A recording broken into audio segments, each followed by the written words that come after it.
single day. Hey, Sheriff Cutting, this is Sheriff Cutting Cop Watch. I'm going to make a comment before I do a screen read on this. And I am sick of these two motherfucking criminal pricks acting like they're keeping you safe. Who is keeping us safe from them? Our founding fathers warned us of an out-of-control military police state that is policing for profit. That's exactly what they fought against. And now we have it to the point where even Hitler would be proud. And now you got this homeless outreach tries to balance public safety and aid to vulnerable. I sadly myself experienced this illegal police state for free speech. Illegally convicted and jailed for free speech on a public sidewalk, making people aware of this out-of-control illegal military police state, making people aware that abortion is killing a human being. I was jailed for that, and it's exactly what I've been saying for 9 years. This policing for profit, people are living from paycheck to paycheck.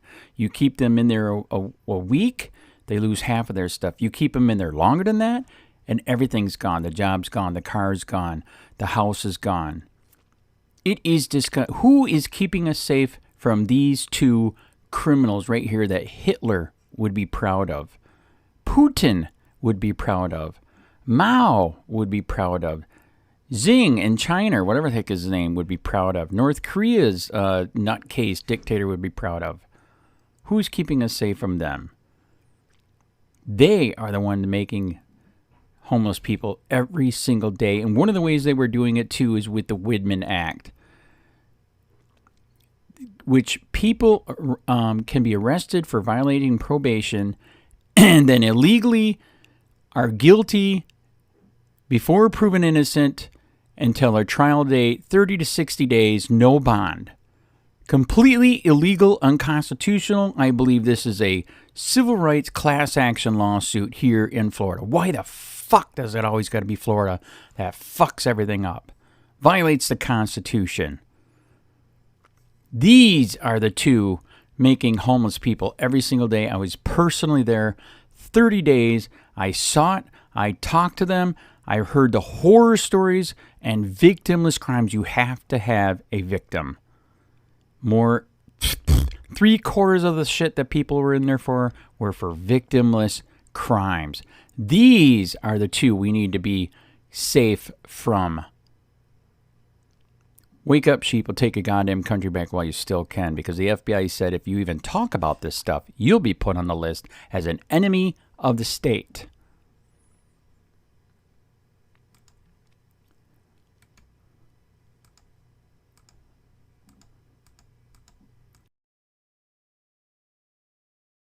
Homeless outreach tries to balance public safety, aid to vulnerable.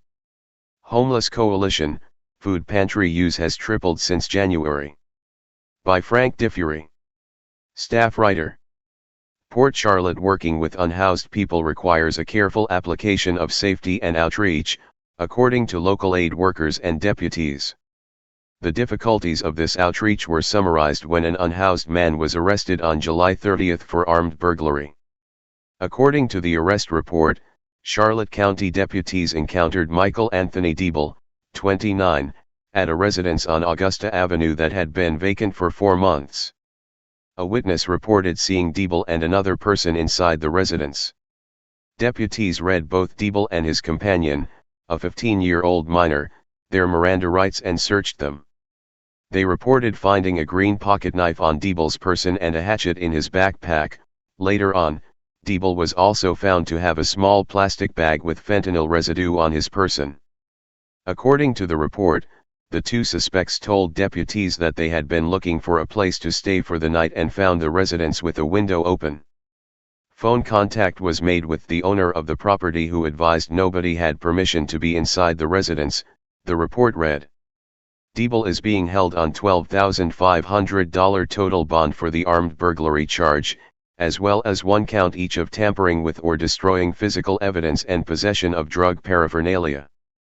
The minor was charged with 1 count of absconding from residential commitment and held on no bond.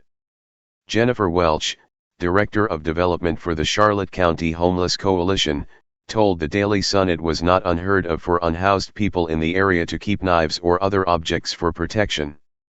"You're in the woods, you're afraid that someone is going to take everything you have," Welch said. Welch, who said she could not comment on the details of the debacle. A volunteer talks to the local unhoused population in a wooded area of Murdoch Village. Advocates say the population has increased due to housing costs and other economic woes. Sun file photo. Debacle. Case, did note the local effect of homelessness has increased in recent months due to the difficulty of the housing market. In January, the Homeless Coalition's food pantry served approximately 600 people. By June, the amount of people served each month tripled to roughly 1,800. The coalition also provides lunches to registered unhoused people who do not stay at the homeless shelter. In some instances, people will park their cars at the shelter's parking lot and leave before it opens the next morning. Sergeant Craig Brandon, of the CCSO Mental Health Unit, noted that many homeless people choose to self-isolate and live off the grid where they can. "They want to be left alone," Brandon said. "They don't want to deal with people or government representatives." The mental health unit was not called to the scene of Deable's arrest, and Brandon also could not comment on the details of that case. He did note that deputies have a duty to enforce the law as it is written and were trained to be on guard for dangerous situations to develop. He also noted that explanatory circumstances such as a suspect's connections to other suspected persons of interest may not be apparent in the initial written reports. "We never know what we're going to be faced with until we get there," Brandon said. At the same time, the sergeant acknowledged that calls to his unit often involved homeless or unhoused people. In many of those calls, people call the sheriff's office because they do not know what other agency can provide aid to someone in distress. The Charlotte County Sheriff's Office also works with the Homeless Coalition, as well as other groups like Charlotte Behavioral Health Care and the Gulf Coast Partnership, to connect in-need people with the resources that can help them recover.